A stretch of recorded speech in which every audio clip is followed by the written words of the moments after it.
गंगालहरी श्लोक क्रमांक 13 ते 18। विनिन्द्यान्युन्मत्तैरपि च परिहार्याणि पतितैरवाचानि व्रात्यै सपुलकमपास्यानि पिशुनैः हरन्ति लोकानाम् अनवरतमेनांसि कियतां कदाप्यश्रान्ता त्वं जगति पुनरेका विजयसे स्खलन्ति स्वरलोका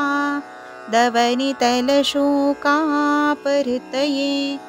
जटाजूटग्रन्थो यदसि विनिबद्धा पुरभिदा अयेनिर्लोभानामपि मनसि लोभं जनयतां गुणानामेवायं तव जननि दोषः परिणतः जडानन्दान् पङ्गुन् प्रकृतिबधिरानुक्तिविकलान् ग्रहग्रस्तानस्ता खिलदुरितनिस्तारसरणिं निलिम्पैर्निर्मुक्तान् अपि च निरयान्तर्निपततो नरानम्बत्रातुं त्वमिह परमं भेषजमसि स्वभावस्वच्छानां सहजशिशिराणामयमपाम् अपारस्ते मातर्जयति महिमा कोऽपि जगति मुदायं गायन्ति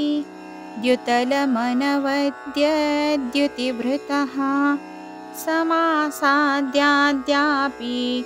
स्फुटपुलकसान्द्रासगरजः कृतक्षुद्रैनस्का नथ झटिति सन्तप्तमनसः समुद्धर्तुं सन्ति त्रिभुवनतले तीर्थनिवहाः अपि प्रायश्चित्त प्रसरणपथातीतचरितान् नरानूरीकर्तुं त्वमिव जननि त्वं विजयसे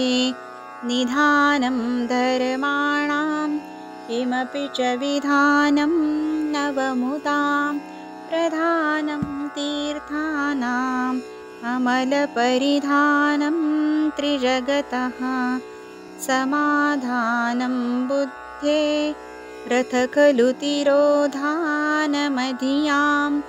श्रियामाधानं न परिहरतु तापं तव वपु